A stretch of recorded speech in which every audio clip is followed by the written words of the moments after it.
ఓం శ్రీ సాయిరామ్. భగవాన్ శ్రీ సత్యసాయి మహిమాచరికి స్వాగతం. భగవాన్ శ్రీ సత్యసాయి బాబావారు సాక్షాత్ జగన్మాతయే తమ దర్శన స్పర్శన సంభాషణలతో భక్తులను ఆనందాంబుధులలో ఓలలాడించే జగన్మాతే స్వామివారు. చాలా సంవత్సరాల క్రితం ఢిల్లీలో స్వామివారి భక్తురాలు ఒక ఆమె చక్కగా భజన పాటలు పాడేవారు. ఆమె స్వరం ఎంతో మధురంగా ఉండేది. నోటి నుండి కాక హృదయంతో పాడేది ఆమె. అందుకే అంత మధురంగా ఉండేది. ఎప్పటికైనా స్వామివారి సమక్షంలో ఒక భజన పాట పాడాలని ఆమె ప్రగాఢమైన కోరిక. ఇంతలో స్వామివారు ఢిల్లీ వస్తున్నారని తెలిసి ఆమె ఎంతో శ్రద్ధాభక్తులతో ఒక దేవీ భజన చక్కగా ప్రాక్టీస్ చేసుకుంటుంది.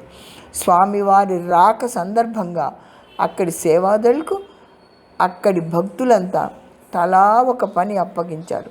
ఈ భక్తురాలికి వంటశాలలో కూరగాయలు తరిగే పని అప్పగించారు. అందువలన ఆమె స్వామి సమక్షంలో భజన పాడలేను అని నిరాశ చెందుతుంది. స్వామివారు విచ్చేసిన తర్వాత దర్శనానికి వచ్చిన అఖండ భక్త జనాలకు దర్శనం అనుగ్రహించారు ఢిల్లీలో.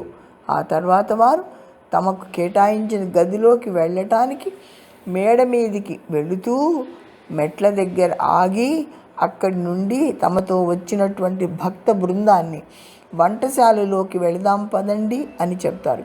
సమితి పెద్దలంతా ఆశ్చర్యపోతారు. అయితే స్వామివారి వెంట వారు వంటశాలకు వెళ్తారు.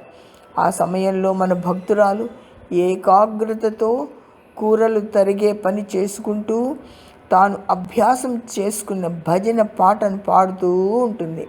స్వామివారు అక్కడికి రావటం ఆమె గమనించదు. స్వామిని చూశాక అత్యంత ఆశ్చర్యంగా భక్తి పారవస్యంతో ఆనంద భాష్పాలు రాలుస్తూ స్వామికి నమస్కరించుకుంటుంది. అప్పుడు స్వామి ఆమెతో, నీవు దేవీ భజన చక్కగా పాడతావు, ఏది ఒక పాట పాడు అంటారు. ఆమె ఎన్నాళ్ళుగానో అభ్యాసం చేసుకున్న దేవీ భజన భక్తి తన్మయత్వంతో గానం చేస్తుంది.